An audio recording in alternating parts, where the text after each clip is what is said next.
Today I'm going to show you how I make extra sets of stitching to use later. When I start on it, I do use 2 strings, and one of them don't have any needles on, you don't need them. And then in the beginning, I make a knot so the yarn will not slip away and have a little tail on it. Just like this here, and then you start doing the stitches. I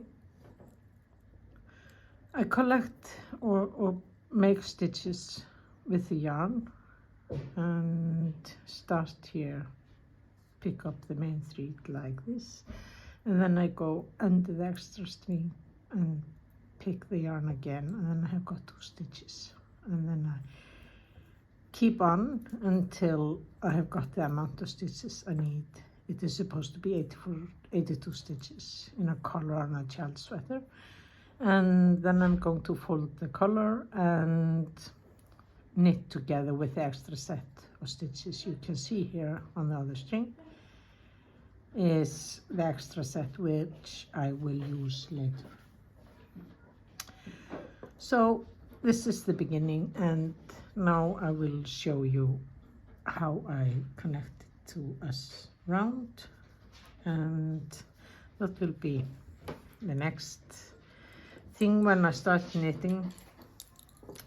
Here are the stitches I have made. This is not 82 stitches, not at all. So I'm just going to show you how I do this. I make magic loop, and then I take the string here and bend it and divide the stitches for two on both sides. Just half of the stitches or so. It's a little bit difficult, this first round, so you know it will go very slowly. So you will just knit, and this is going to be rib 1, knit 1, purl 1. So now I'm knitting and purling, knit and purl. I do this to the end of the round, and then I put a stitch marker, which is quite a fun for me. I have different stitch markers. First I didn't understand why you needed a stitch marker, but now I think it's the kind of sport to choose one that fit the item I'm knitting. As you can see, I'm very fond of cats, and everybody who knows me knows that as well. So I will put 1 stitch marker in the end of the round before I start round 2. And next I'm going to show you how I knit together the both sets. This was on a red string on the other one, but now it's on a blue string.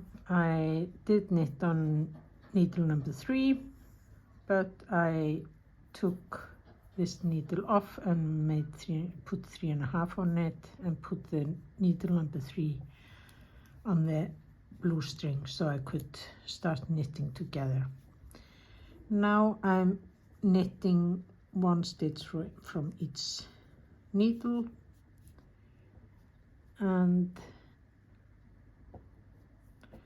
then it will knit together. This tail is very short by me, so and then I'm just going to knit always 2 and 2 stitches together, pick up one, pick up the second one, and then I take through both loops or both stitches. So continue this all the round, and then you will already have knitted the collar down and nothing to stitch, and just 1 tail to weave in the end. And it's also quite loose, so this is just perfect way and shortcut, and I love shortcuts.